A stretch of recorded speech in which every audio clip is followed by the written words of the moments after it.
Si Cecilia, ang bagong hired na tagalinis, ay naakit sa gabing pagiyak ni Doña Victoria, puno ng parehong kuryosidad at pag-aalala. Isang gabi, kunwaring natulog siya ng maaga, ngunit tahimik siyang pumasok sa kwarto ng matandang babae. Ang tanawing sumalubong sa kanya ay nakakakilabot. Nang lumabas siya, sumisikat na ang araw. Ang unang liwanag ay tumatama na sa kanyang simpleng apartment sa labas ng lungsod. Ang malamig na simoy ng umaga ay dumampi sa kanyang mukha, tuluyang ginising siya mula sa pagkakaidlip. Sa kanyang paglalakad papunta sa hintayan ng bus, halos hindi makapaniwala si Cecilia, 28 taong gulang, sa kanyang kasalukuyang sitwasyon. Nagtatrabaho bilang tagalinis matapos matanggal sa isang prestiyosong ahensya ng advertising ilang buwan na ang nakalilipas. Matindi ang naging epekto ng krisis sa ekonomiya sa mga malikhaing industriya. Meron siyang degree sa graphic design at 5 taong karanasan, ngunit bigla siyang naiwan na walang maaasahang oportunidad. Ang mga bayarin ay patong-patong na at nalalapit na ang bayaran ng upa, kaya't wala siyang ibang magawa kundi tumugon sa isang anunsyo sa pahayagan na naghahanap ng tagalinis sa isang marangyang lugar. Huminto bigla ang bus na nagpagising kay Cecilia mula sa kanyang pagmumuni-muni. Sumakay siya, umupo malapit sa bintana at pinagmasdan ang pamilyar na mga kapitbahayan na unti-unting nagiging mga lugar ng karangyaan, kung saan ang malalawak na daan ay napapalibutan ng magagarang bahay at perpektong mga hardin. Ang pagkakaibang iyon ay nagpaalala sa kanya ng kanyang naging landas, mula sa pagiging estudyanteng puno ng pangarap patungo sa isang award-winning na advertiser na gumagawa ng mga kampanya at logo. Sa halip, ang kanyang realidad ay puno ng walang tigil na mga pangangailangan sa ahensya, mga gabing walang tulog sa habol ng mga deadline, at sa huli, isang malamig na abiso ng pagtatanggal mula sa kanyang employer. Pagkababa mula sa bus, malalim siyang huminga at tumuloy sa mga malinis na kalye. Ang kanyang lumang sapatos ay kapansin-pansin sa gitna ng marangyang paligid. Huminto siya sa harap ng isang malawak na Victorian mansion. Ang pastel na asul nitong harapan na may puting dekorasyon ay nakatingin sa isang masaganang hardin ng mga rosas at hydrangea. Isang daang bato ang nagdala sa kanya sa maringgal na pintuan, tanda ng simula ng isa na namang araw sa kanyang di inaasahang bagong buhay. Sinuri ni Cecilia ang address sa lukot na papel sa kanyang bulsa. Tama nga ang lugar na ito. Huminga siya ng malalim, inayos ang kanyang pinakamagandang blouse, bagamat tila hindi pa rin ito akma sa marangyang lugar na ito, at lumapit sa pintuan habang mabilis ang tibok ng kanyang puso. Pinindot niya ang doorbell at naghintay. Ang bawat segundo'y tila mas tumatagal hanggang sa bumukas ang pinto at lumitaw ang isang matandang babae na nasa kanyang mga 70s. Ang kanyang puting buhok ay maayos na inayos sa isang eleganting bun at ang suot niyang palda at blouse ay simple ngunit bawat tahi ay nagpapakita ng kalidad. "Magandang umaga," sabi ni Cecilia, halos nagtaksil ang kanyang boses sa kanyang kaba. "Ako po si Cecilia Sanchez. Narito ako para sa posisyon bilang tagalinis." Sinuri ng babae si Cecilia mula ulo hanggang paa gamit ang kanyang matatalas na asul na mga mata na parang tinanggal ang lahat ng kanyang depensa, ngunit sa huli lumitaw ang isang banayad na ngiti sa kanyang mga labi. Oo, pasok ka, Hija." Paanyaya nito ng mainit sabay tabing sa pintuan. "Ako si Doña Victoria Ferrer. Sige, mag-usap tayo habang umiinom ng tsaa." Pagpasok sa marangyang foyer, pakiramdam ni Cecilia ay labis siyang naiiba sa paligid. Isang napakagarang hagdanan na yari sa kahoy ang paikot na paakyat at ang mga dingding ay puno ng tila orihinal at mamahaling mga obra. Sinundan niya si Doña Victoria patungo sa isang kusinang higit na mas malaki kaysa sa buong apartment niya. Sige, umupo ka. Wika ni Doña Victoria, itinuro ang isang upuan sa tabi ng isang mesa na natatamaan ng sikat ng araw. Umupo si Cecilia, pinagmamasda ng eleganting kilos ng matanda habang naghahanda ito ng tsaa. Kwentuhan mo ako tungkol sa sarili mo, Cecilia, tanong ni Doña Victoria, inilapag ang dalawang mariringal na tasa ng porselana sa mesa at umupo sa tapat niya.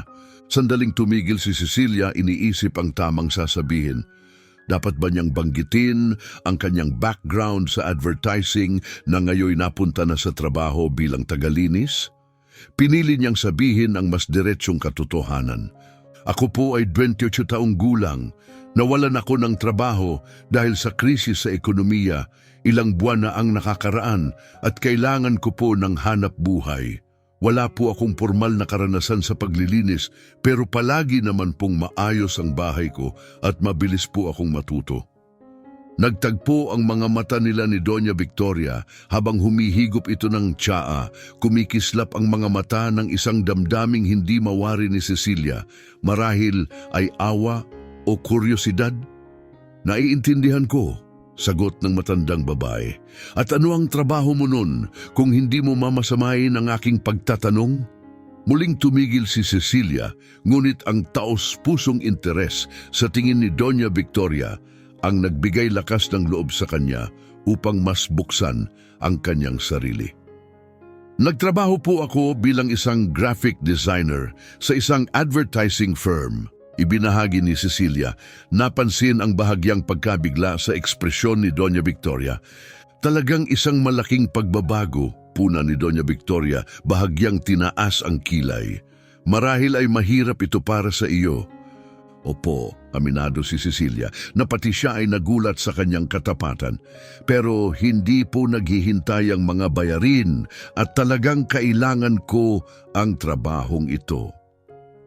Tumango si Doña Victoria, ang ekspresyon niya ay naging mapagnilay. Ang buhay ay madalas tayong dinadala sa mga landas na hindi natin inaasahan. Hindi ba? Ako rin ay dumaan na sa maraming pagbabago. Nanahimik sila ng ilang saglit kung saan naramdaman ni Cecilia na parang may nabubuong koneksyon sa pagitan nila kahit na tila magkaibang mundo ang kanilang pinagmulan. Sige, wika ni Doña Victoria na tila biglang nagkaroon ng bagong sigla. Ang trabaho ay simple, ngunit nangangailangan ng pagiging masinop.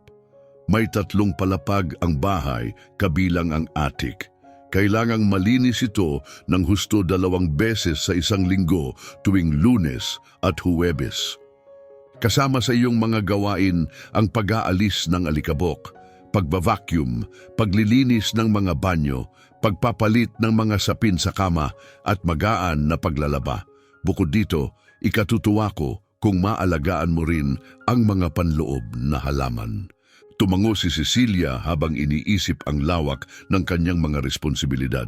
Mukhang kakayanin naman, halos katulad ng nakasanayan niya sa bahay, bagamat mas malaki ang saklaw. Mayroon ka bang mga katanungan? Tanong ni Doña Victoria. Nag-isip si Cecilia saglit. Mayroon po bang mga lugar na bawal linisin o mga gamit na kailangang alagaan ng espesyal?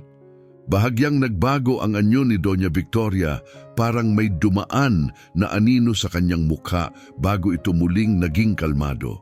Ang attic ay nakakandado at hindi kailangang linisin. Sagot niya ng mahinahon at pantay ang tono. Sa iba pang bahagi ng bahay, umaasa ako sa iyong pagpapasya. Ang mga kasangkapan ay antigong at marupok, kaya't ingatan mo ito. Huwag mo ring gagalawin ang pagkakaayos ng mga gamit sa mga istante o mesa. Lahat ay nasa tamang lugar.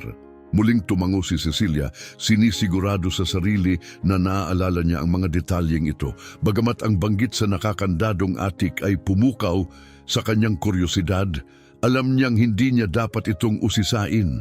Ang mahalaga sa ngayon ay mapanatili ang trabaho. Malinaw po, narito po ako ng 8:00 ng umaga, sagot ni Cecilia, nagpapasalamat sa pagiging direkta ni Doña Victoria.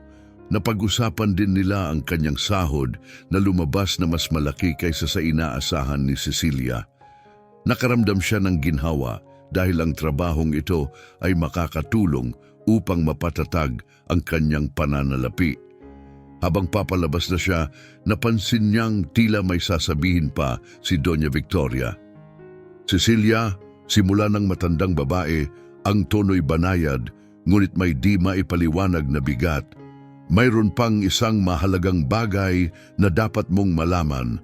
Minsan ay dumadalaw ang anak kong si Alfredo. Mabuti naman ang kanyang intensyon, pero medyo hindi siya madaling hulaan. Kung makakasalubong mo siya dito, mas mabuting magpatuloy ka sa iyong gawain at umiwas sa anumang diskusyon. Bahagyang kumunot ang noo ni Cecilia na antig ng babala ang kanyang kuryosidad at bahagyang pag-aalala. "Salamat po, itatandaan ko iyon," tugon niya. Tinatanggap ang masalimuot na aspeto ng kanyang bagong tungkulin. Inihatid siya ni Doña Victoria hanggang sa pintuan at bago siya umalis, hinawakan nito ang kanyang braso ng may mainit at taos-pusong hawak. "Hiha, alam kong hindi ito ang karera na iyong inaasam, pero may kakaibang paraan ang buhay ng pagpapakita ng mga oportunidad sa mga di inaasahang lugar. Maaaring may matuklasan ka rito na higit pa sa trabaho lamang." Lumabas si Cecilia, mabilis ang ikot ng kanyang isipan sa mga nangyari sa araw na iyon. Naramdaman niya ang halo ng ginhawa at kuryosidad na umikot sa kanyang dibdib. Sigurado na ang trabaho, nagdala ito ng ginhawang pinansyal na kailangan niya. Ngunit ang usapan nila ni Doña Victoria at ang kanyang mahiwagang mga salitang pamamaalam ay nanatili sa kanyang isipan, waring may mas malalim na kwento ang bahay na iyon. Habang pauwi siya sa kanyang simpleng apartment, muling naglaro sa kanyang isip ang misteryosong asal ni Doña Victoria at ang babala tungkol sa kanyang anak na si Alfredo. Anong uri kaya ng tao si Alfredo na nagdulot sa kanyang ina na magbigay ng ganoong paalala? Pagkarating sa kanyang apartment, bumagsak si Cecilia sa kanyang lumang sofa. Ramdam ang bigat ng araw. Napadako ang kanyang tingin sa lumang easel sa sulok. Ang mga hindi natapos na sketch nito ay paalala sa kanyang naudlot na mga pangarap. Malapit doon, nakasabit ang kanyang diploma sa universidad, tila nanunuya mula sa dingding. Hinayaan niyang saglit na maramdaman ang pangungulila sa kanyang mga dating pangarap. Sa universidad, puno siya ng pag-asa at ang kanyang karera sa disenyo ay nagsimula ng maayos. Puno ng mga gabing pinupulido ang mga proyekto at pagdiriwang ng mga tagumpay kasama ang kanyang team. Ngunit, ang mapanirang krisis sa ekonomiya ay nagwasak sa lahat ng iyon. Pinagmasdan ni Cecilia ang isang litrato sa mesa ng kape na nagtatampok ng mas masayang panahon sa isang pagdiriwang ng kumpanya. Siya ang nasa gitna, masigla at puno ng pag-asa. Pakiramdam niya ay parang isang habambuhay na ang lumipas mula nung sandaling iyon bago siya nawala sa trabaho dahil sa mga pagbawas sa budget at tanggalan na nag-iwan sa kanya ng kawalan ng pagkakakilanlan sa propesyon. Ngayon inatasan siyang maglinis ng bahay habang nilalabanan ang realidad ng matalim na pagliko ng kanyang karera. Ngunit sa gitna ng lungkot, may munting pag-asa na nagningning, baka ang di inaasahang landas na ito ay hindi isang pagliko lamang kundi isang tulay patungo sa mga bagong simula. Sa mga unang araw, matapos mawala ang kanyang posisyon, mahigpit na kumapit si Cecilia sa Pag-asa. Ang kanyang resume ay matibay, ang kanyang portfolio ay kahanga-hanga, tiyak na isip niya, lilitaw ang isang bagong pagkakataon. Ngunit habang lumilipas ang mga linggo at napupuno ng mga pagtanggi ang kanyang inbox, unti-unting humupa ang kanyang optimismo. Sinubukan niyang mag-freelancing, ngunit natuklasan niyang ang merkado ay puno ng mga designer na handang magtrabaho sa mas mababang bayad na nagresulta lamang sa iilang mabababang sweldo. Habang dumarami ang mga bayarin at lumalalim ang kanyang pangamba, unti-unting tumambad ang mapait na katotohanan. Ngayon, narito si Cecilia handang magsimula bilang tagalinis sa bahay ng isang babae na malamang gumagastos ng higit linggo-linggo kaysa sa kinikita ni Cecilia kada buwan.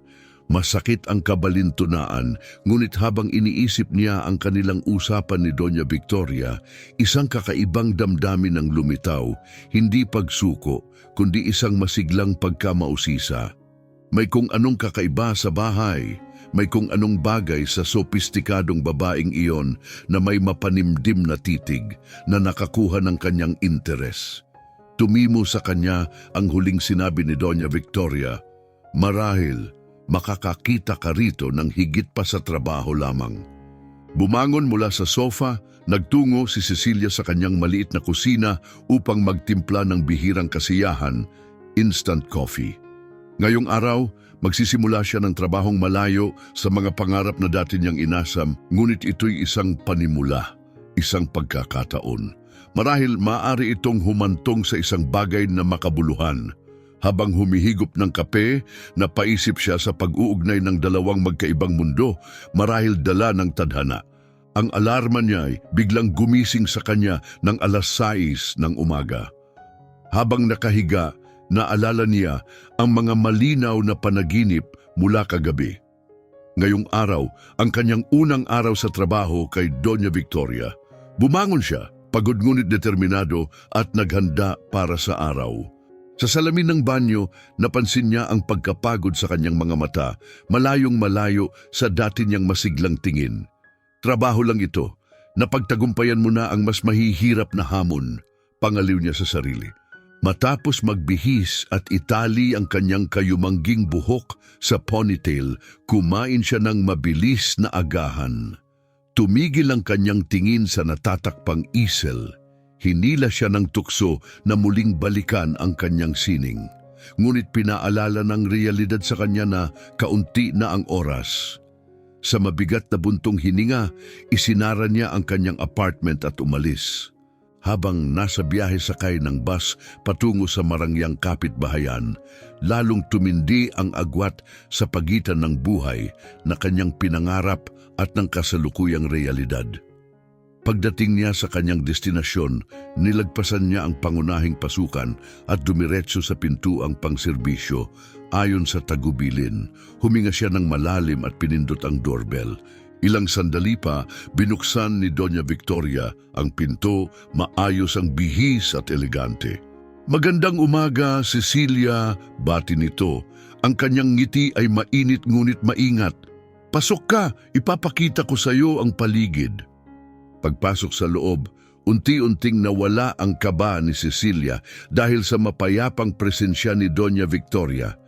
Habang sinusundan niya ito sa kaluhuan ng bahay, lalong lumalim ang kanyang pagkamausisa, pinukaw ng mga misteryosong pahiwatig mula sa nakaraang araw.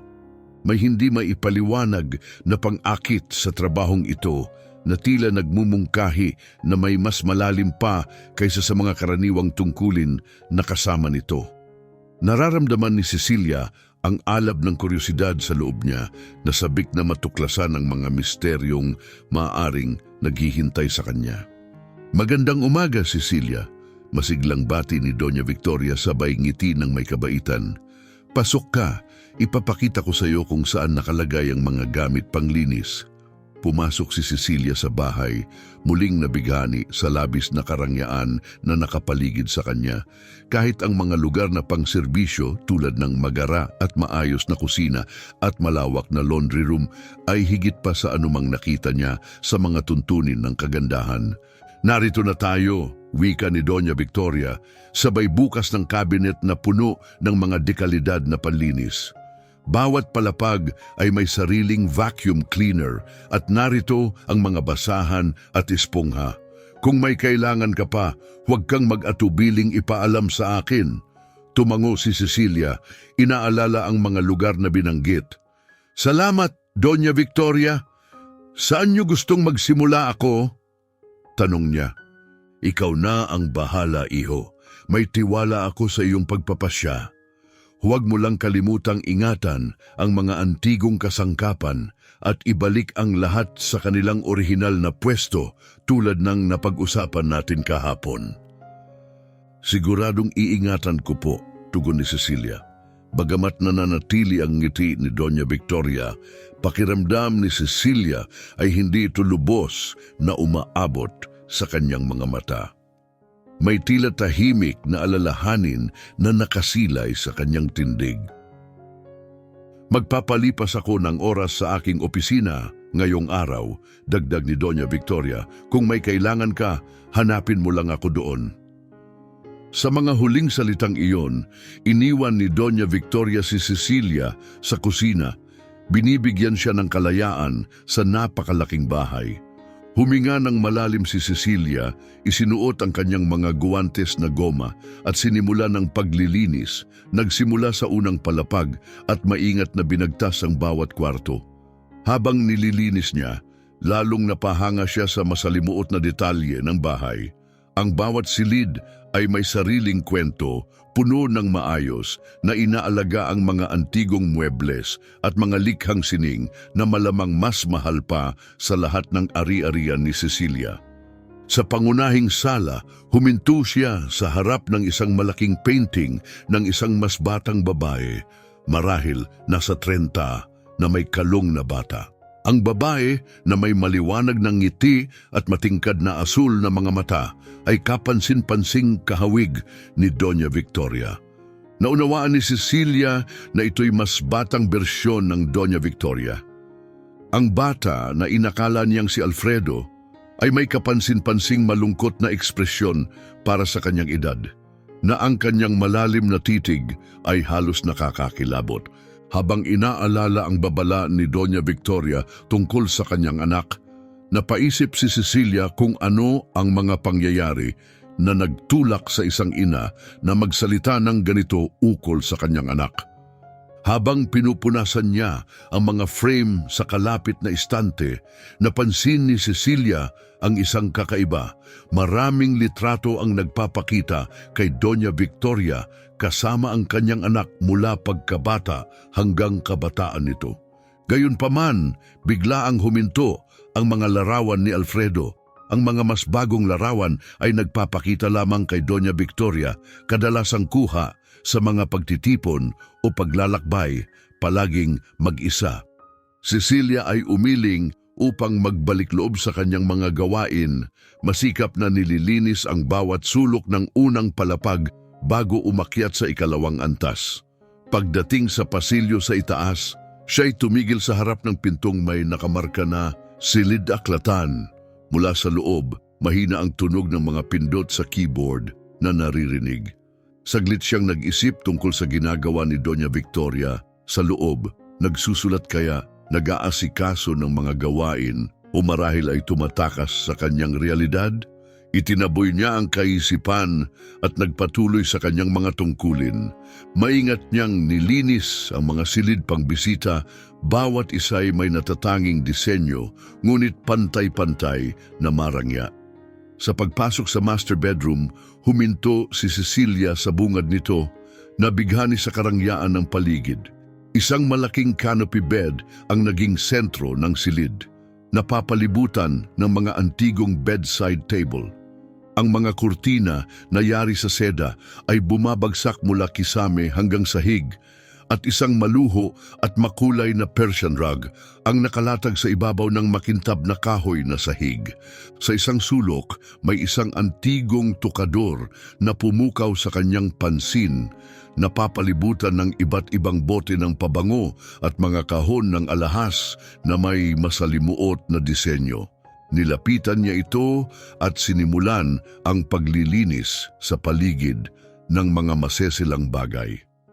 Napatingin siya sa isang litrato sa isang pilak na frame na nagpapakita ng mas batang bersyon ni Doña Victoria, nakayakap sa isang makisig na lalaki, parehong nakangiti ng maligaya sa kamera. Pinag-isipan ni Cecilia kung sino ang lalaki, marahil ay isang asawa. Walang nabanggit o bakas ng lalaki sa bahay ni hindi binanggit ni Doña Victoria. Ang litrato'y tila naglalaman ng isang alaala ng nakalipas na kasiyahan, ngayon ay tila natatakpan ng lungkot. Habang pinupunasan ang ibabaw ng tukador, napaisip si Cecilia tungkol sa mga buhay na minsang nagkrus sa mga dingding ng bahay na ito. Ang bahay na ito ay nagtatago ng mga kwento, lihim at marahil ay mga pagsisisi. Sa kabila ng kanyang sariling pinagmulan, naramdaman ni Cecilia na ang kanyang paglahok kay Doña Victoria at sa mansyong ito ay nagsisimula pa lamang. Iyan ang yumaong asawa ko, si Manuel, isang tinig ang nagsalita mula sa likuran niya, dahilan upang siya'y mapalingon ng may pagkabigla. Nakatayo si Doña Victoria sa may pintuan, may bahid ng lungkot ang muka. Pasensya na po, hindi ko sinasadya, nililinis ko lang po. Paumanhin ni Cecilia, namumula ang kanyang mukha sa hiya. Itinaas ni Doña Victoria ang kanyang kamay, hudyat na hindi siya galit. Ayos lang, Hija. Likas lang ang pagiging mausisa. Lumapit siya sa tukador, kinuha ang litrato at tiningnan ito ng may mapait na ngiti. 15 taon na mula nang iwan kami ni Manuel, biglaan dahil sa atake sa puso. Nagpilit si Cecilia na makahanap ng tamang salita. Nakikiramay po ako sa inyong pagkawala, wika niya sa wakas. Tumango si Doña Victoria, marahang ibinalik ang litrato. Madalas, ang buhay ay kumukuha sa atin ng mga bagay na mahalaga sa atin. Wika niyang malumanay na tila sa sarili niya lamang nakikipag-usap. Nang makabalik sa kasalukuyan, hinarap niya si Cecilia na may bahagyang ngiti. Huwag na nating pag-usapan ng malulungkot na alaala. Kamusta ang paglilinis mo? May kailangan ka ba? Maayos naman po, salamat. Malapit ko na pong matapos ang palapag na ito, sagot ni Cecilia. Magaling, tugon ni Doña Victoria. Pagkatapos mo diyan, maaari mo ba akong samahan sa kusina? May gusto akong pag-usapan sa iyo. Tumango si Cecilia, may halong interes at kaba ang naramdaman. Opo, pupunta po ako agad pagkaraan dito. Pagkaalis ni Doña Victoria, minadali ni Cecilia ang paglilinis. Puno ang isipan ng mga haka-haka tungkol sa kanilang pag-uusapan. Pagpasok niya sa kusina, nadatnan niya si Doña Victoria na nakaupo sa mesa. 2 tasang may mainit na tsaa ang nakahain. Maupo ka, Hija, anyaya ni Doña Victoria, itinuro ang upuang kaharap niya. Umupo si Cecilia halatang kinakabahan. May problema po ba sa trabaho ko? Tanong niya ng may pag-aalala. Ngumiti si Doña Victoria nang nakakapawi ng kaba. Wala naman, Hija. Mahusay ang trabaho mo. Sa katunayan, may nais sana akong ihandog na dagdag na oportunidad. Bahagyang gumaan ang pakiramdam ni Cecilia at uminom ng kaunting tsaa upang maitago ang kanyang ginhawa. Oportunidad po? Tanong niya, nagiging interesado. Oo, sagot ni Doña Victoria. Bukod sa paglilinis, minsan ay nahihirapan akong makatulog sa gabi. Ang pagkakaroon ng ibang tao sa bahay ay magbibigay sa akin ng kapanatagan. Napapitlag si Cecilia sa sorpresa at sandaling pinag-isipan ng alok. Dagdag ni Doña Victoria, siyempre, bibigyan kita ng karagdagang kabayaran para sa oras mo. Mananatili ka sa isa sa mga silid pang bisita, paminsan-minsan lamang, marahil 1 beses o 2 beses sa 1 linggo. Ano sa palagay mo? Pinag-isipang mabuti ni Cecilia ang alok. Talagang nakakaakit ang karagdagang kita at ang posibilidad ng libreng tirahan ng ilang gabi sa 1 linggo ay makakabawas sa kanyang mga alalahanin sa pananalapi. Gayunpaman, ang ideya ng paggugol ng gabi ng mag-isa sa ganoon kalaki at misteryosong bahay ay medyo nakakatakot. Ikinararangal ko na pinagkakatiwalaan mo ako sa bagay na ito. Wakas na sagot ni Cecilia. Ngunit maaari ko bang tanungin kung bakit? Baguhan pa lang tayo magkakilala. Ang ekspresyon ni Doña Victoria ay lumambot at nagkaroon ng taos-pusong ngiti. Tama ka, hindi pa matagal ang ating pagkakakilala. Pero may kakaibang integridad ka, Cecilia. At saka, dagdag niya na may mapaglarong kindat, Ikaw ang unang tao sa matagal na panahon na hindi sumubok kumuha ng kahit ano sa unang araw. Napatawa si Cecilia sa biro. Mukhang nakakuha nga ako ng puntos dahil diyan, anya, na mas naramdaman ang pagiging komportable. Kung ganoon, ano sa tingin mo? Tanong ni Doña Victoria. Tatanggapin mo ba ang alok? Matapos mag-isip ng sandali sa kabila ng kanyang mga pag-aalinlangan, nakaramdam si Cecilia ng lumalaking tiwala kay Doña Victoria. Ang kanyang pagkamausisa tungkol sa babae at sa malawak nitong tahanan ay tumulak din sa kanya na tanggapin ang alok. Sige, sang-ayon ni Cecilia na tumitig sa mata ni Doña Victoria. Tatanggapin ko. Lumapad ang ngiti ni Doña Victoria at nakita ni Cecilia ang bakas ng ginhawa sa ekspresyon nito. Salamat, Cecilia. Naniniwala akong magiging kapaki-pakinabang ito para sa ating dalawa. Habang nagpatuloy sila sa pag-inom ng tsaa, isang kakaiba ngunit nakaaaliw na pakiramdam ng pagkakaibigan ang nagsimulang mabuo sa pagitan nila, isang mutual na pagkakaintindihan na tila handang magbukas sa isang mas malalim at makabuluhang ugnayan. Sige, sa wakas na sabi ni Cecilia, mas lalo pang lumapad ang ngiti ni Doña Victoria. Napakaganda, tugon nito habang tumatayo. Bakit hindi ka manatili ngayong gabi? Magkakaroon ka ng pagkakataong masanay sa bahay sa gabi. Tumango si Cecilia, medyo nagulat sa bilis ng mga pangyayari. Oo, kailangan ko lang dumaan sa lugar ko para kumuha ng ilang gamit. Siyempre, sagot ni Doña Victoria, magpahinga ka ngayong hapon at bumalik para sa hapunan ng alas 7. Tumango muli si Cecilia, pakiramdam niya ay tila lumulutang siya sa isang kakaibang panaginip.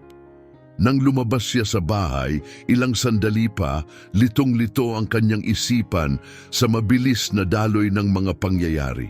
Ano nga ba ang napagkasunduan niya? Habang nagpalit ang hapon sa gabi, tila nagdikit-dikit ang mga pangyayari. Bumalik si Cecilia sa kanyang apartment, nag-empake ng maliit na bag na may mga damit at mahahalagang gamit at natagpuan ng sarili sa pintuan ng lumang Victorian mansion bago mag-alas 7 ng gabi. Malugod siyang sinalubong ni Doña Victoria at inihatid sa silid kainan kung saan naghihintay ang maayos na inihandang hapunan para sa dalawa. Habang kumakain, nagkaroon sila ng magaan na pag-uusap tungkol sa panahon, sa mga hardin sa paligid ng bahay at sa lokal na kasaysayan. Laking gulat ni Cecilia kung gaano kahusay ang daloy ng usapan sa pagitan nila ni Doña Victoria sa kabila ng kanilang agwat sa edad at lipunang kinabibilangan.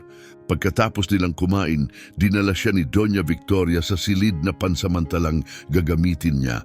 Ang silid ay malaki at magara, may king-size na kama at isang banyo na mas malaki pa kaysa sa kusina ni Cecilia. Lubos ang pasasalamat ni Cecilia at maagang natulog. Nagising si Cecilia sa kalagitnaan ng gabi, saglit na nalito sa dilim ng di pamilyar na silid. Nagtagal ng ilang saglit bago niya maalalang nasa bahay siya ni Doña Victoria, natutulog sa isang guest room sa ikalawang palapag. Tiningnan niya ang digital na orasan sa tabi ng kanyang kama. 2:37 a.m. Habang paunti-unti siyang bumabalik sa antok, isang tunog ang umagaw ng kanyang pansin. Mahina lang ito, ngunit sa tahimik ng gabi, ito'y malinaw, may umiiyak. Nakaupo si Cecilia sa gilid ng kanyang kama, nakikinig ng mabuti. Oo, ang tunog ng pag-iyak ay malinaw na naririnig at tila nagmumula ito sa itaas, malamang sa ikatlong palapag. Pagkatapos niyang alalahanin ang estruktura ng bahay, napagtanto niyang posibleng mula ito sa silid tulugan ni Doña Victoria. Sandaling nag-alinlangan si Cecilia, pinag-iisipan kung dapat niyang igalang ang pribadong espasyo o tumugon sa narinig. Pagkatapos ng lahat, ang kanyang tungkulin ay bilang tagalinis lamang. Subalit naalala niya ang nabanggit ni Doña Victoria tungkol sa paminsang hirap nito sa pagtulog at ang ginhawang dulot ng may kasama sa bahay. Sa wakas, bumangon si Cecilia, isinuot ang kanyang robe at dahan-dahang naglakad sa pasilyong naliliwanagan ng sinag ng buwan. Habang papalapit siya sa hagdan papunta sa ikatlong palapag, mas lalo niyang naririnig ang pag-iyak. Sa bawat maingat na hakbang pataas, mas bumibilis ang tibok ng kanyang puso. Pagdating niya sa landing ng ikatlong palapag, napansin niya ang manipis na sinag ng ilaw sa ilalim ng isang pinto sa dulo ng pasilyo. Siguradong mula rito ang iyak. Dahan-dahan siyang lumapit, bahagyang nanginginig ang kanyang kamay nang itinaas ito para kumatok, ngunit saglit siyang huminto. Hindi alam kung ano ang sasabihin o kung paano ipapaliwanag ang kanyang presensya sa 10 oras ng gabi. Habang nag-aalinlangan siya, biglang tumigil ang pag-iyak at may narinig siyang mga yapak mula sa loob. Sa gitna ng kanyang takot, umatras siya, naghahanap ng lugar na maaaring pagtaguan, ngunit huli na, bumukas ang pinto. Naroon si Doña Victoria, namumugto ang mga mata sa pag-iyak, mukhang nagulat at mahina. "Cecilia," sabi nito, bahagyang nalilitong tanong, "anong ginagawa mo dito sa ganitong oras?" Nataranta si Cecilia, hinanap ang tamang salita. Pakiramdam niya ay wala siya sa lugar. "Pasensya na po, Doña Victoria, narinig ko po ang iyak. Akala ko po baka kailangan ninyo ng kasama." Tiningnan siya ni Doña Victoria nang matagal walang imik bago gumuhit ang banayad na malungkot na ngiti sa kanyang mukha. "Napakabuti mo naman. Sige, pumasok ka. Mukhang kailangan nating mag-usap ng masinsinan." Sinundan siya ni Cecilia papasok sa isang marangyang silid-aklatan na puno ng mga estante ng mga libro na nakabalot sa balat at may malaking mesa sa gitna. Naupo si Doña Victoria sa isang upuang nasa tabi ng bintana. Natanaw ang hardin na naliliwanagan ng buwan. At inanyayahan si Cecilia na umupo sa tapat niya. "Pip, siguro iniisip mo kung ano ang nangyayari," panimula ni Doña Victoria. Ang boses niya ay may halong pagod at pagtitiyaga. "Narapat lamang na malaman mo, lalo na't inimbitahan kitang manatili." Tumango si Cecilia, lalong naakit sa usapan habang inihahanda ang sarili sa inaasahang paliwanag. "Salamat, Cecilia," sabi ni Doña Victoria ng may lambing, tumayo mula sa kanyang upuan. "Napakalaking bagay sa akin na may taong mapagkakatiwalaan ako." Tumayo rin si Cecilia, saglit na hinawakan ang kamay ng matanda bago ito binitiwan. "Narito po ako para sa inyo," pagtitiyak niya. "At kung bumalik si Alfredo, haharapin natin ito ng magkasama." Nagkaroon ng bahagyang liwanag ng pag-asa sa pagod na mga mata ni Doña Victoria habang siya'y ngumiti ng mahina. "Napakabuti mo, naniniwala akong magiging mabuti ka para sa bahay na ito at para sa akin." Saglit silang natahimik, dinadama ang bigat ng kanilang pag-uusap sa katahimikan ng silid. Pagkatapos, itinuro ni Doña Victoria ang pinto. "Malapit na ang umaga, dapat na tayong magpahinga. Pareho nating kailangan niyon." Tumango si Cecilia, nararamdaman ang pagod habang unti-unting nawawala ang adrenaline. Bumalik siya sa guest room. Ang kanyang isipan ay umiikot sa mga revelasyon tungkol sa misteryosong pagkawala at nakakabagabag na pagbabalik ni Alfredo. Ang lahat ng ito ay nagdagdag ng mas komplikadong dimensyon sa kanyang papel sa bahay, malayo sa orihinal niyang inakala. Balik sa kama, muling inalala ni Cecilia ang mga pangyayari ng nagdaang gabi. Ang larawan ni Alfredo na kangiti ay tila kabaligtaran ng mga salaysay ni Doña Victoria tungkol sa isang lalaking binago ng mga lihim at ambisyon. Pinagnilayan ni Cecilia ang malamig na tono ng boses ni Doña Victoria nang banggitin nito ang mga kahilingan ni Alfredo at ang lungkot na bumalot sa kanyang mukha nang alalahanin ang pagkamatay ng kanyang asawa. Ano ang nagbago kay Alfredo sa loob ng 3 taong pagkawala niya? Anong klase ng gawain ang makakabagong lubos sa isang tao? At bakit siya bumabalik kung tila galit naman siya sa sariling ina? Habang nagpapahinga sa malambot na kama, bumalot sa kanya ang halong pakiramdam ng kaligtasan at pangamba. Nagdesisyon siyang tulungan si Doña Victoria, ngunit habang sumisikat ang araw, unti-unting pumasok ang pag-aalinlangan sa laki ng responsibilidad na kanyang tinanggap. Kinabukasan, nagising si Cecilia sa amoy ng bagong lutong kape at banayad na tunog ng mga kilos mula sa kusina sa ibaba. Agad siyang nagbihis, determinado na kalimutan ang bigat ng usapan kagabi. Pagpasok sa kusina, nakita niya si Doña Victoria na abala sa pagluluto ng almusal sa kalan.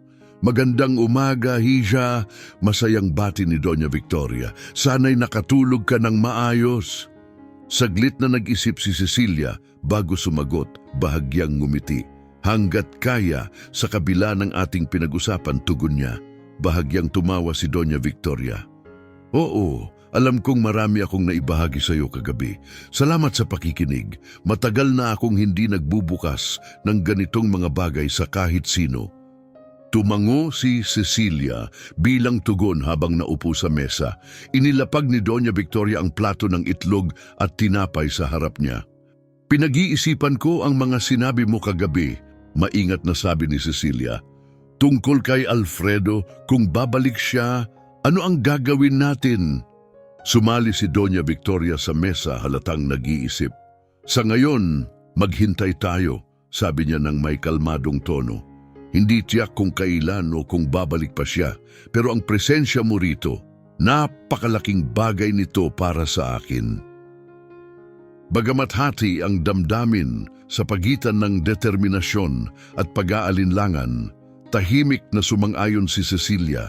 Nagpapasya na maging mapagbantay hindi lamang para kay Alfredo, kundi para rin sa anumang palatandaan na maaaring magbunyag ng higit pa tungkol sa bahay at mga lihim nito. Sa kanyang dedikasyon na suportahan si Doña Victoria sa kabila ng hindi tiyak at nakakakilabot na panahon, handa siyang tumulong sa anumang paraan. Habang patuloy silang nag-aalmusal, unti-unting nabuo ang isang marupok, ngunit lumalalim na koneksyon sa pagitan nila, nakaugat sa parehong pangangailangan at pag-asang magkasama nilang malalampasan ang anumang hamon na darating. "Sa tingin ko, pareho tayong kailangan ng pahinga. Bakit hindi mo gawing araw ng pahinga ngayon? Marami ka nang nagawa," suhestyon ni Doña Victoria ng may kabaitan. Tumango si Cecilia, nararamdaman ang bigat ng mga nangyari kagabi habang tumayo upang umalis ng silid. Ngunit bago siya makalabas, huminto siya at bumalik. "Sigurado ka bang magiging maayos ka?" tanong niya ng may tunay na malasakit. Nagbigay ng pagod ngunit taus-pusong ngiti si Doña Victoria. "Oh, Hija, salamat sa iyo, magiging maayos ako." Sa ganong katiyakan, bumalik si Cecilia sa kanyang silid. Ang kanyang isipan ay puno ng lahat ng natutunan niya. Habang nakahiga, hindi siya dalawin ng antok. Ang mga iniisip tungkol kay Doña Victoria, kay Alfredo, at ang mga lihim na nakatago sa loob ng malawak na bahay ay patuloy na naglalaro sa kanyang isipan. Nang sa wakas ay nakatulog siya, magulo ito, puno ng mga imahe ng nagtatagong anino at mga matang tila nagmamasid. Nagising si Cecilia nang mas huli kaysa sa karaniwan kinabukasan.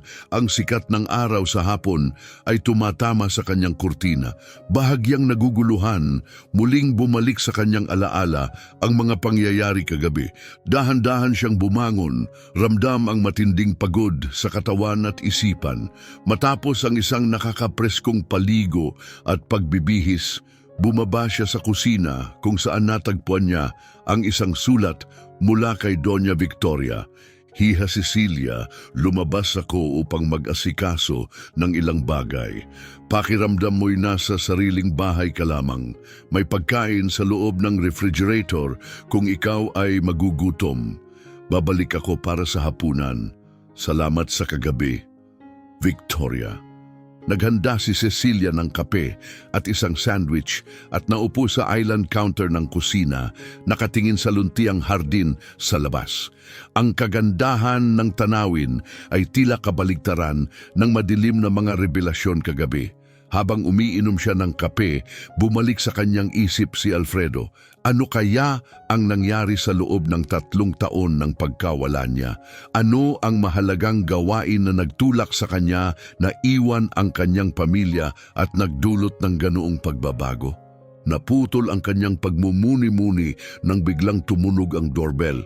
Napadilig siya ng kape sa counter sa kanyang pagkagulat. Walang inaasahang bisita si Cecilia, may sariling susi si Doña Victoria. Bumaha ng kaba sa kanya. Maaring si Alfredo ba ang nasa pintuan? Nanginig si Cecilia ay dahan-dahang lumapit sa pintuan, nararamdaman ang mabilis na tibok ng kanyang puso. Pagtingin sa butas ng pintuan, nakita niya ang isang lalaking nasa gitnang edad na naka-Amerikanang malinis at maayos, ngunit hindi ito kahawig ni Alfredo, ang lalaking nasa litrato na nakita niya kagabi. "Sino ito?" tanong ni Cecilia habang nakasara pa rin ang pinto. "Magandang umaga," sagot ng lalaki. "Ako ang abogado ni Ginang Ferrer. May nakatakda kaming pulong ngayon." Nagulat si Cecilia. Hindi nabanggit ni Doña Victoria ang anumang pagpupulong sa kanyang abogado. "Pasensya na, ngunit wala si Ginang Ferrer sa ngayon," sagot niya. Nagtaka ang lalaki, bahagyang kumunot ang kanyang noo. "Talaga? Dapat ay magkikita kami ngayon. Alam mo ba kung kailan siya babalik?" "Hindi ako sigurado," tugon ni Cecilia. "Ngunit ipapaabot ko ang inyong mensahe kapag siya'y dumating." Sandaling nag-isip ang abogado bago sumagot. "Sige, pakisabi na dumaan si Ginoong Diaz at napakahalaga na makipag-ugnayan siya sa akin kaagad. Alam niya ang aking numero." Tumango si Cecilia kahit hindi siya nakikita ng lalaki. "Ipapaabot ko po. Magandang araw po." Naghintay si Cecilia hanggang sa mawala ang yabag ng lalaki bago siya lumayo sa pinto. Naiwan siyang balisa, bakit hindi sinabi ni Doña Victoria ang tungkol sa pagpupulong na iyon? At ano ang dahilan kung bakit tila mahalaga ang pagbisita ng abogado? Mabagal ang pag-usad ng mga oras matapos nito. Sinubukan ni Cecilia na aliwin ang sarili sa paglilinis ng mga sulok ng bahay na madalas niyang napapabayaan, ngunit paulit-ulit na bumabalik ang kanyang isip sa nakababalisang pagbisita at sa kanilang pag-uusap kagabi. Ang tunog ng susi na iniikot sa kandado ang gumising sa kanya mula sa pag-iisip. Tumayo siya mula sa sofa at inayos ito bago siya humarap. Pumasok si Doña Victoria, bitbit ang maraming shopping bag. "O Cecilia Hiha," masayang bati ng matanda, may ngiting mainit sa kanyang mukha. "Hindi ko inaasahan na nandito ka pa." Mabilis na inalok ni Cecilia ang kanyang tulong. Kinuha ang ilang bag habang magkasabay silang pumasok sa kusina. Napansin niyang pagod na pagod si Doña Victoria. Mayroong mga itim na bilog sa ilalim ng kanyang mga mata kahit pa siya ay may makeup. "Naging abala ba ang araw mo?" tanong ni Cecilia habang inaayos ang mga pinamili sa kabinet. Sa isang mabigat na buntong hininga, bumagsak si Doña Victoria sa upuan sa kusina.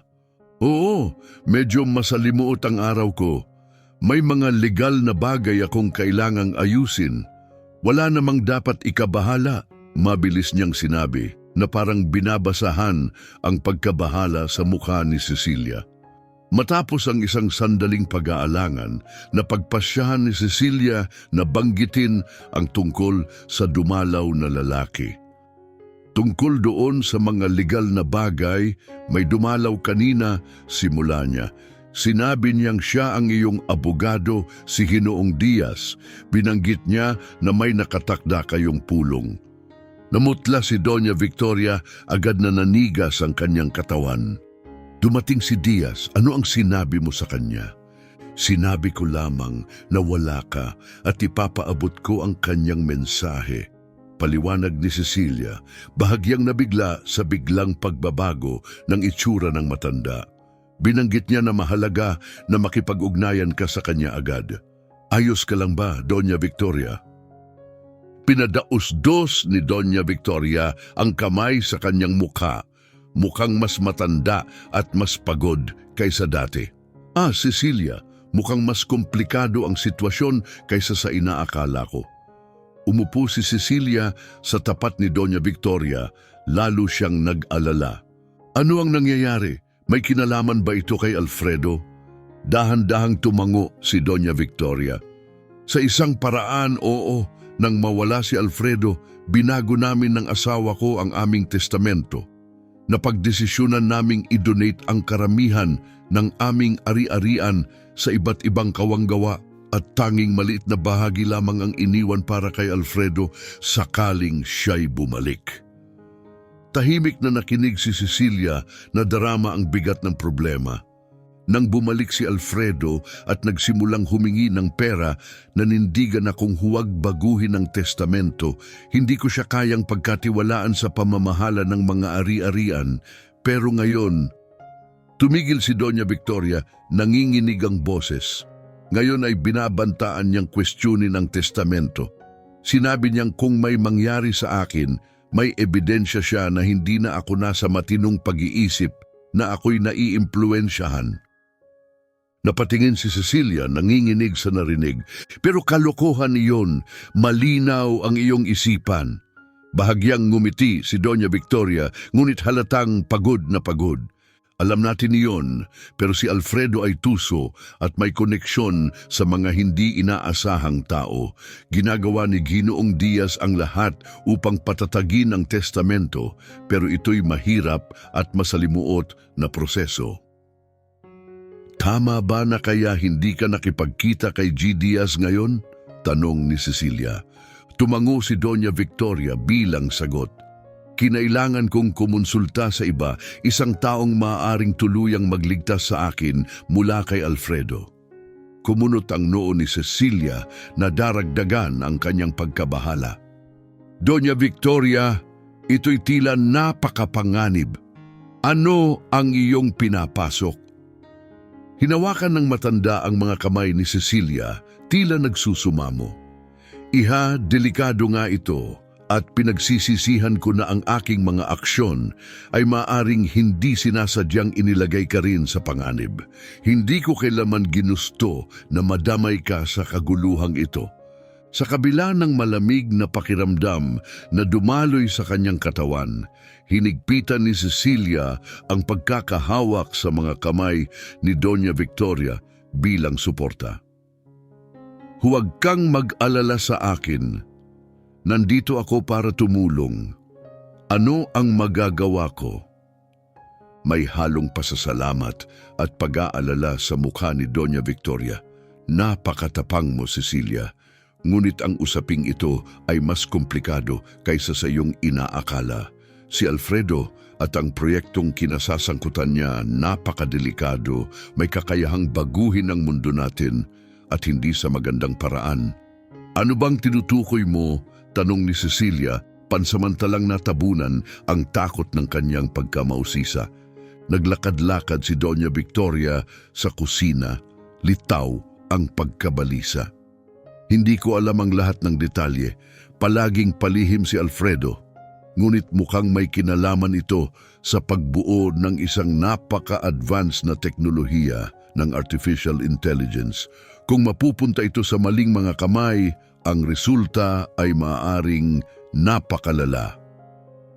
Nalaglag ang kalooban ni Cecilia sa bigat ng implikasyon, para bang eksena mula sa isang dystopyanong nobela. Pero paano? Paano magagawa ng isang tao na lumikha ng ganito kalakas na bagay? Hindi siya nag-iisa, sabi ni Doña Victoria. Huminto sa tabi ng bintana at tumingin sa dim light na hardin. May mga sumusuporta kay Alfredo, mga makapangyarihang individual na may interes sa kanyang mga proyekto. Iyon ang tunay na kinatatakutan ko. Hindi lang ito tungkol sa isang anak na naligaw ng landas na naghahanap ng pera. Mas mabigat pa ito. Binalot ng katahimikan ang silid habang iniintindi ni Cecilia ang lawak ng sitwasyon. Pagkatapos ng ilang sandali, nagtanong siya muli, "At ang taong pinuntahan mo ngayon, makakatulong ba sila?" Humarap si Doña Victoria kay Cecilia, may bahagyang sinag ng pag-asa sa kanyang pagod na mga mata. "Iyon ang inaasahan ko," aminado ni Doña Victoria. "Ito'y isang taong nakatrabaho ni Alfredo bago siya naglaho, isang taong may malalim na kaalaman sa proyekto at nais ngayon na tulungan akong pigilan siya." "Pinagkakatiwalaan mo ba ang taong ito?" Maingat na tanong ni Cecilia. "Kailangang magtiwala," matatag na sagot ni Doña Victoria. "Sa ngayon, sila lamang ang tanging opsyon ko." Muling bumalot ang katahimikan sa kusina, makapal ang tensyon sa hangin. Pinagmasdan ni Cecilia si Doña Victoria, iniisip kung paano ang babaeng ito, na isang estranghero lamang ilang araw ang nakalipas, ay ngayon ay nagbabahagi ng mga lihim na maaring magbago ng kasaysayan. "Ano ang gagawin natin pagkatapos nito?" tanong ni Cecilia. Sinira ang katahimikan. Nagbigay ng mahinang ngiti si Doña Victoria. "Ngayon, kakain tayo ng hapunan at pagkatapos ay magpaplano tayo. Natatakot akong mas lalong magiging komplikado ang sitwasyon." Matapos ang isang malungkot na hapunan, umakyat si Cecilia sa kanyang silid, naguguluhan ang isip sa mga natuklasan ng araw. Naupo siya sa kanyang kama, nakatingin sa hardin na nababalot ng dilim, iniisip ang masalimuot na gulo na kanyang napasukan. Bahagi ng kanyang pagkatao ang nagnanais na tumakas pabalik sa kanyang payak na apartment. Kalimutan si Doña Victoria, si Alfredo, at ang nakakabahalang proyekto ng artificial intelligence. Ngunit isang bahagi rin ng kanyang sarili ang nag-udyok na manatili upang suportahan si Doña Victoria sa oras ng pangangailangan. Nang halos mahiga na siya sa kama, isang ihip ng hangin ang gumalaw sa hardin, nakuha ang kanyang pansin. Pumikit siya sa dilim, iniisip na may nakita siyang figura na gumagalaw sa mga palumpong. Mabilis itong naglaho. Tumibok ang kanyang puso, mabilis niyang isinara ang mga kurtina at nahiga sa kama. Pilit na iniiwasan ang ideya na baka sila'y minamanmanan. Kinabukasan, matapos ang magulong pagtulog, mabilis na nagbihis si Cecilia at bumaba sa kusina. Nagulat na makitang gising na si Doña Victoria at naghahanda ng almusal. "Magandang umaga, iha," bati ni Doña Victoria. Iniabot sa kanya ang isang tasa ng kape. "Sana nakatulog ka ng maayos." Tinanggap ni Cecilia ang kape ng may pasasalamat. "Medyo," sagot niya. Hindi sigurado ang boses. Sandaling tumigil siya at nagpasya na ibahagi ang kanyang mga alalahanin. "Doña Victoria, sa tingin ko ay may nakita akong tao sa hardin kagabi," sabi ni Cecilia. Ang boses niya ay puno ng pag-aalinlangan. Tumigil si Doña Victoria, ang tasa ng tsaa ay nakabitin sa ere. "Ano ang eksaktong nakita mo?" tanong niya, ang tono'y may halong kaba. Isinalaysay ni Cecilia ang kanyang mga napansin, totoo man o bunga lamang ng imahinasyon. Habang nakikinig si Doña Victoria, ang kanyang mukha ay nagkulay abo. "Marahil bunga lang ito ng aking imahinasyon," mungkahi ni Cecilia na may pag-asa. Ngunit umiling si Doña Victoria ng may bigat. "Hindi ko akalaing ganun lang iyon, Cecilia. Pinaghihinalaan kong binabantayan tayo ni Alfredo." Nanginginig si Cecilia. "Alam ba niya ang tungkol sa ating mga gawain?" tanong niya ng may takot. "Malamang," sagot ni Doña Victoria ng may kaseryosohan. "Laging maingat si Alfredo at simula nang simulan kong salungatin siya, malamang mas alerto siya ngayon."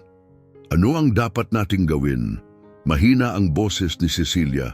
Nagbigay ng senyas si Doña Victoria na umupo siya sa mesa. "Kailangang mag-ingat tayo ng husto simula ngayon. Iwasan nating pag-usapan ang mga sensitibong bagay dito sa bahay o sa hardin at kailangang pabilisin natin ang ating mga kilos." "Anong mga kilos?" tanong ni Cecilia na puno ng interes. Inilahad ni Doña Victoria.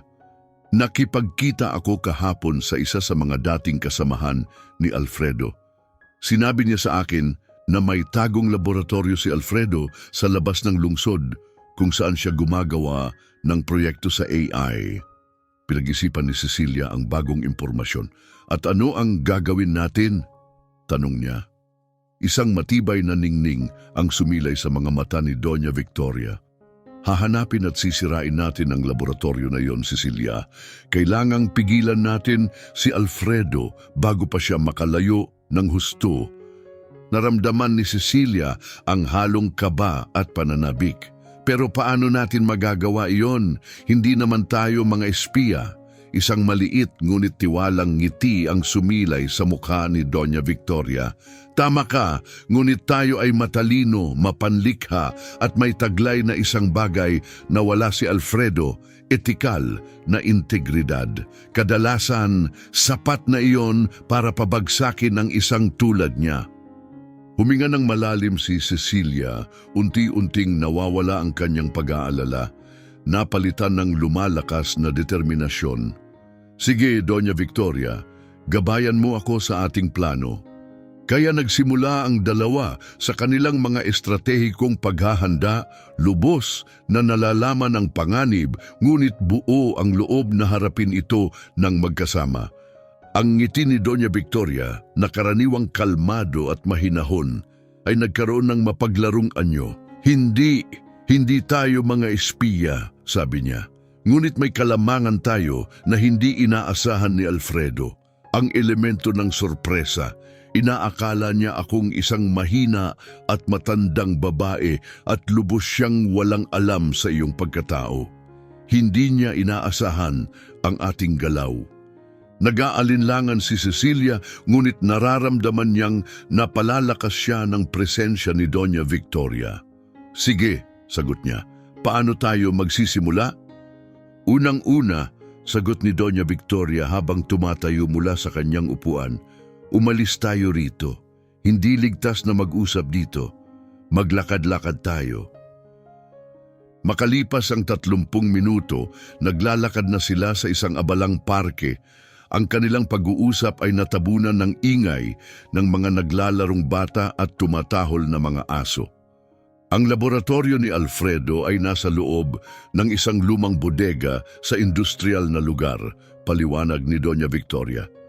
Sinabi ng aking impormante na ito'y may high-tech na seguridad, ngunit may kahinaan sa pasukan ng serbisyo sa likuran.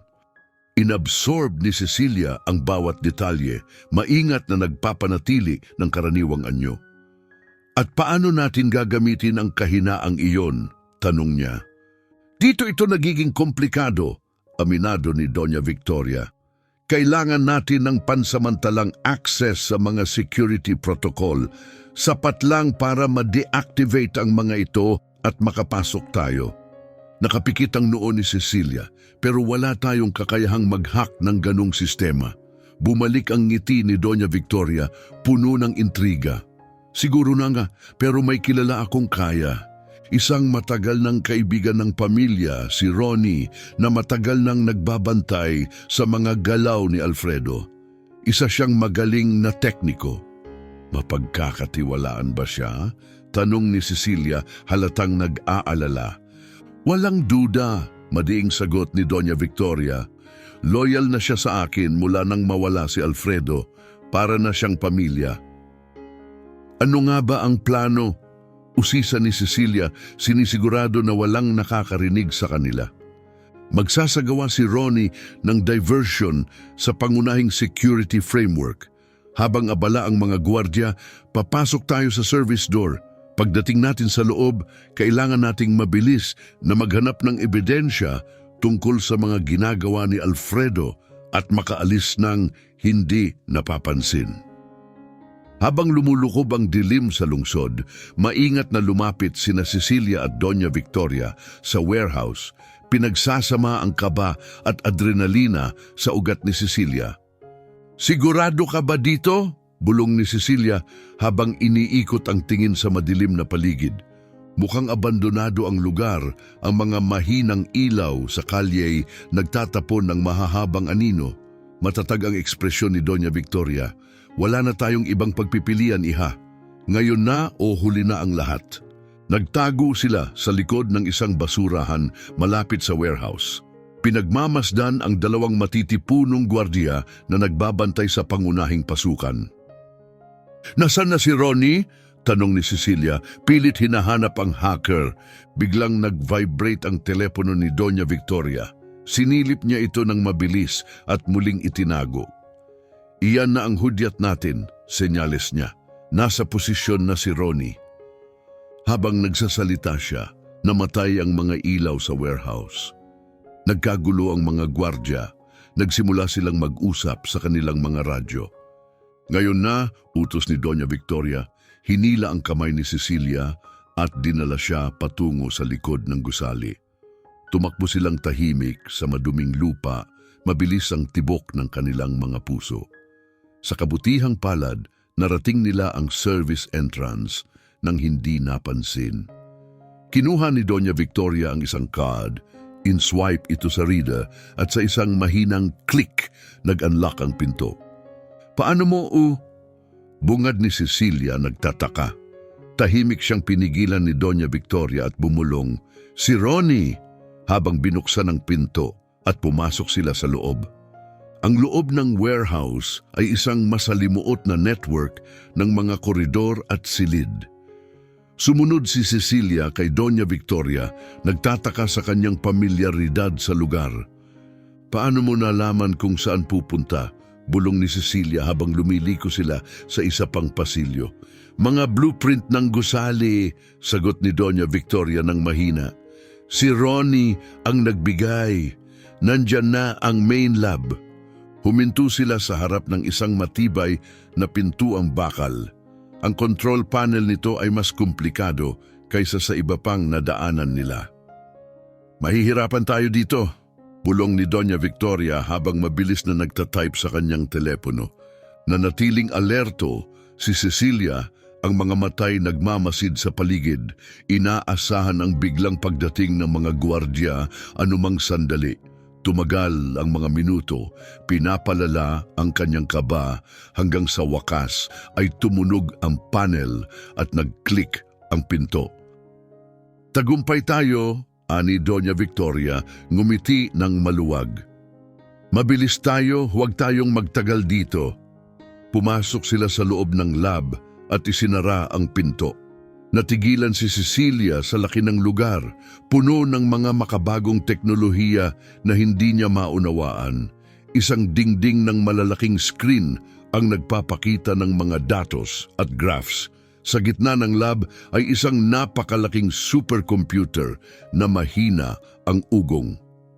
"Hindi ka panipaniwala," bulalas ni Cecilia, napapalibutan ng takot at paghanga.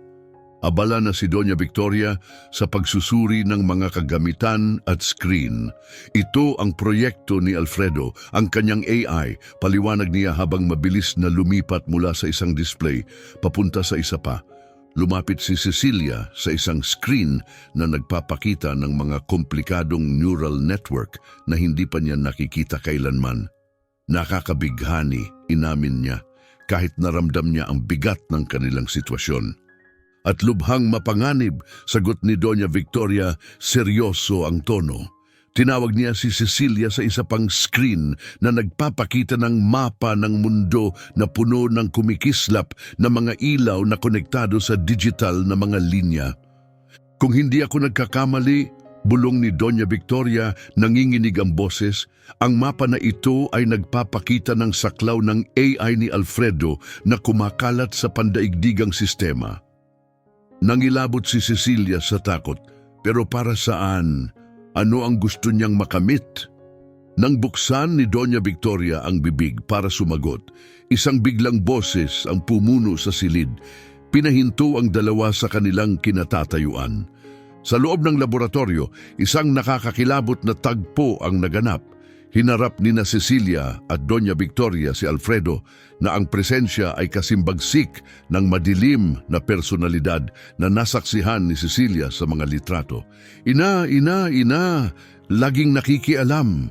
Nang aasar na sabi ni Alfredo habang nakatayo sa pintuan, ang kanyang tindig ay matangkad at nakakapangilabot, ang kanyang pagkilos ay malamig at kalkulado.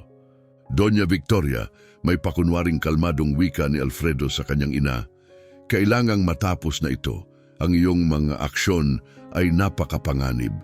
Isang ngiti, walang anumang init, ang lumitaw sa kanyang mukha. O ina, napakadramatiko. Walang panganib dito, ito ang hinaharap. Lumapit siya sa kanila, dahilan upang humakbang pabalik si Cecilia nang di namamalayan.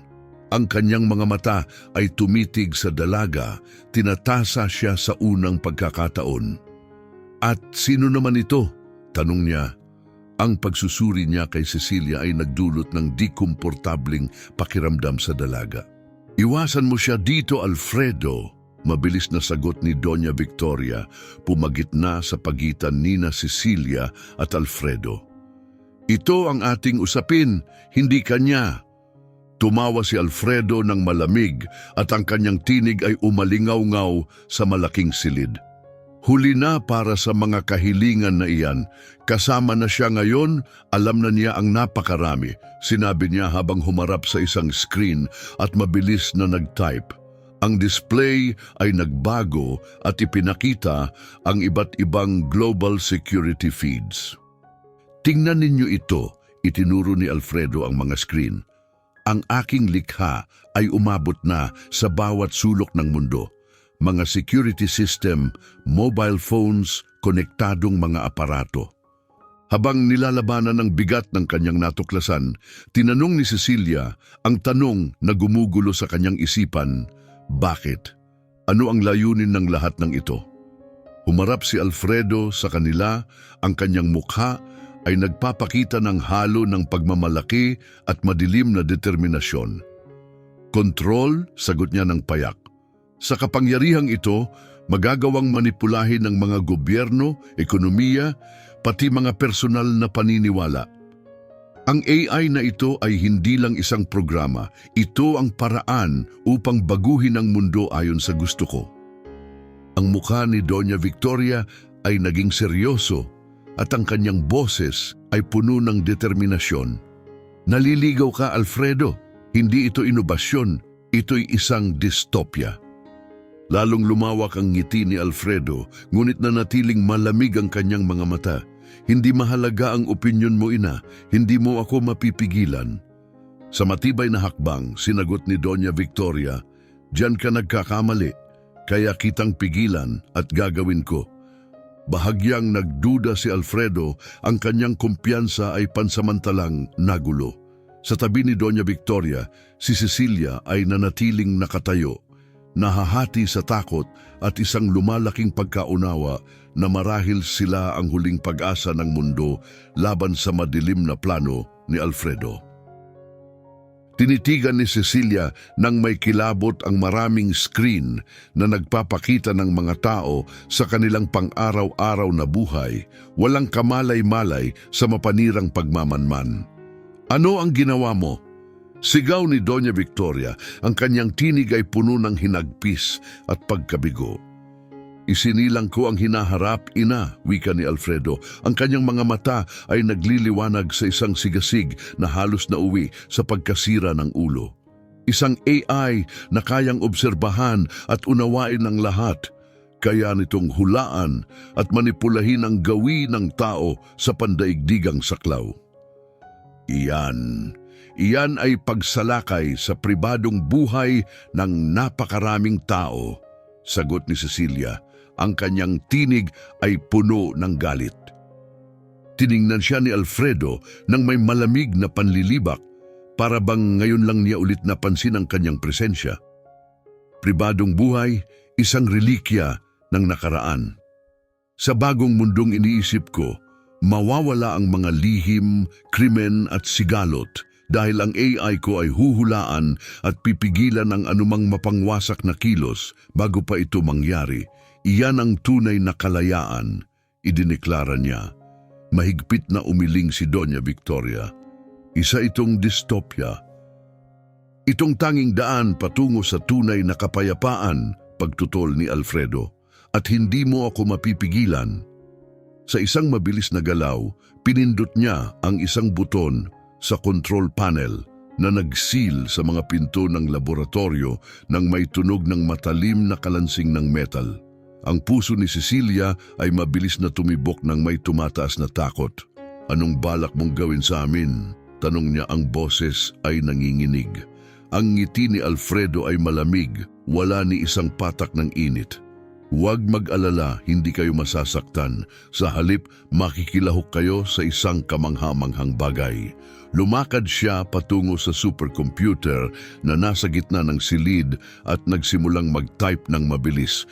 Ang makina ay tumugon ng may lumalakas na hum at kumikislap na mga ilaw. Kitang-kita mo ba ito? Tinuro niya ang isang screen na nagpapakita ng isang neural scan. Ito ang magmamarka ng susunod na hakbang ng aking layunin, ang direktang pagsasama ng isipan ng tao at AI. Ang tiyan ni Cecilia ay kumulo ng takot. Ano ba talaga ang ibig sabihin nito? Tanong niya, takot sa magiging sagot. Ibig sabihin, sabi ni Alfredo na may nakakakilabot na kasabikan na kayo ni nanay ang magiging mga unang magtatag ng neural linkage sa aking AI. Magiging bahagi kayo ng isang mas malaking realidad kaysa sa inyong inaasahan. Si Doña Victoria ay lumapit. Ang ekspresyon sa kanyang mukha ay matatag at hindi matitinag. Hindi mo ito pwedeng gawin, Alfredo. Hindi namin ito pahihintulutan. Ang tawa ni Alfredo ay umalingaw-ngaw ng malamig sa loob ng laboratorio. At paano mo naman ako mapipigilan? Nandyan kayo, nahulog na at malapit nang magsimula ang proseso ng integrasyon. Sa mga sandaling iyon, mawawala na ang kahalagahan ng inyong opinyon at mga nais. Si Cecilia ay nagmamadaling naghanap ng anumang daan ng pagtakas, ngunit nanatiling nakalock ang mga pinto at hinarangan ni Alfredo ang daan papunta sa pangunahing control panel. Nang napansin niyang may isang kakaibang kagamitan sa pulso ni Doña Victoria na nakatago ng maayos sa ilalim ng manggas ng kanyang jacket. Ito ay parang relo, ngunit hindi pa siya nakakita ng ganoong gamit sa pulso ni Doña Victoria. Nang madama ni Doña Victoria ang pagtutok ni Cecilia, tahimik niyang hinawakan ang kagamitan. Saglit silang nagkatitigan at nakakita si Cecilia ng isang pag-asa sa kanyang mata. Naintindihan mo ba, Alfredo? Ang boses ni Doña Victoria ay kalmado ngunit may lalim ng emosyon. Na anuman ang mangyari, mahal kita. Ikaw ay anak ko. Ang katotohanan ito ay hindi magbabago. Ang pagpapahayag ng ina ng pagmamahal ay pansamantalang nakagulo kay Alfredo. Ang kanyang matatag na mukha ay nagbago at pumasok ang alinlangan sa kanyang mga mata. Inay, ako. Nagsimula siya ngunit tumahimik ang boses. Niluhod niya ang kanyang ulo ng malakas na parang tinatanggal ang kanyang mga pag-aalinlangan.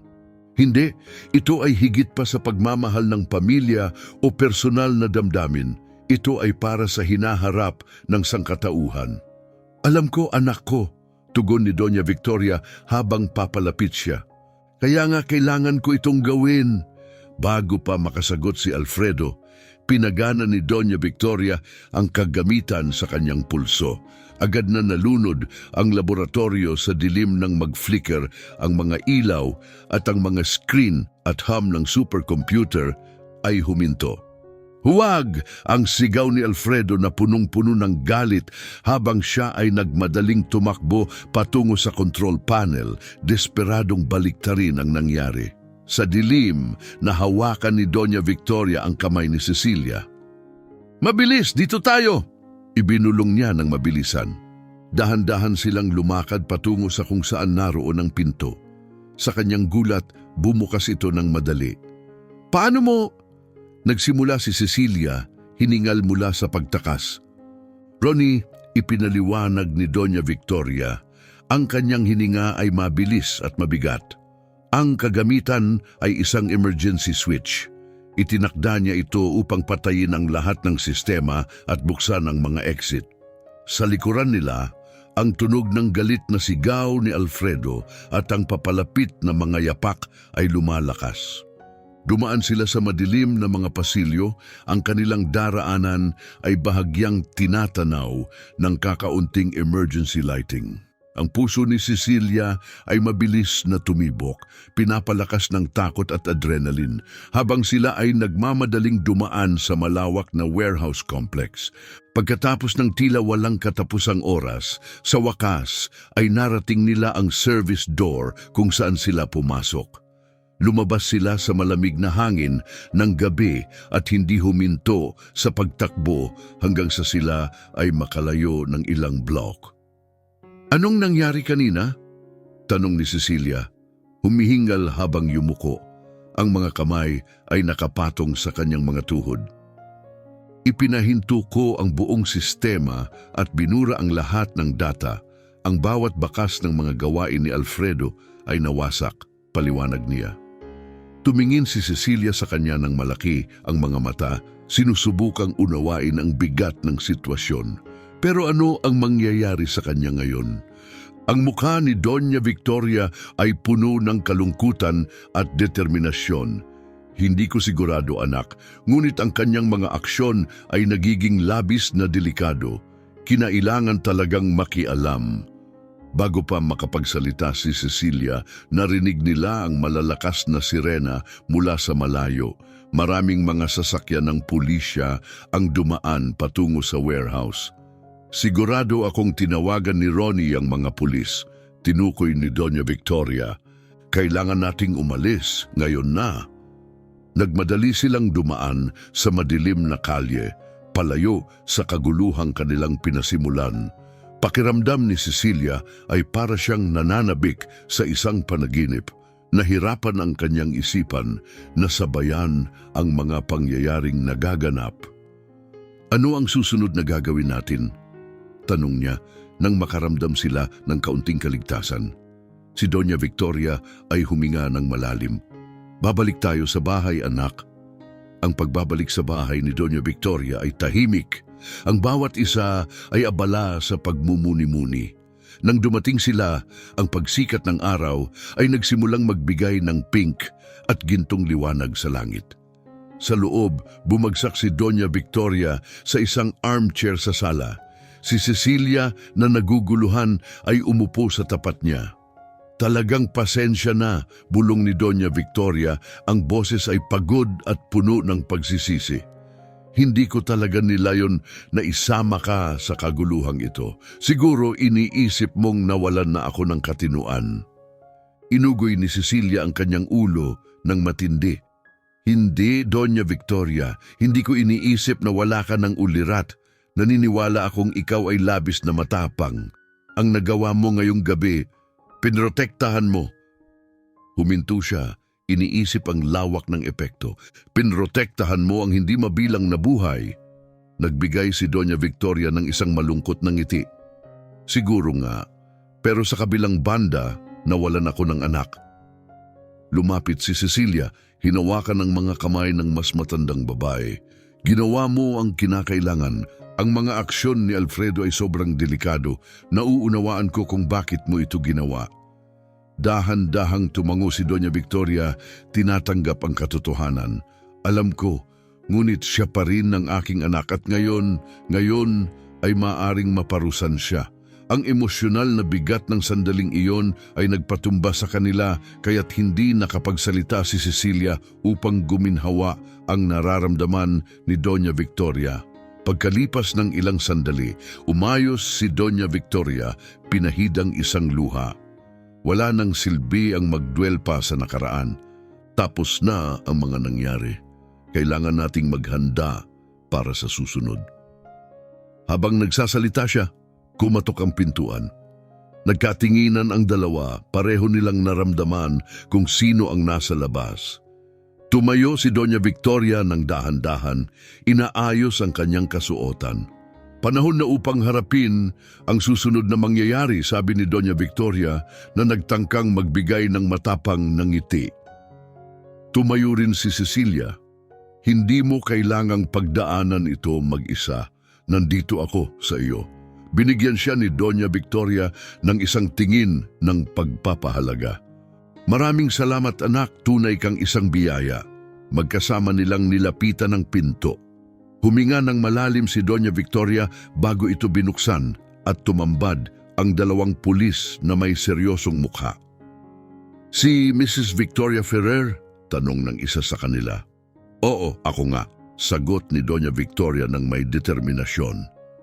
Kailangan po namin kayong samahan sa istasyon upang pag-usapan ang mga insidente ng gabing ito, paliwanag ng pulis. Tumango si Doña Victoria bilang pagpayag.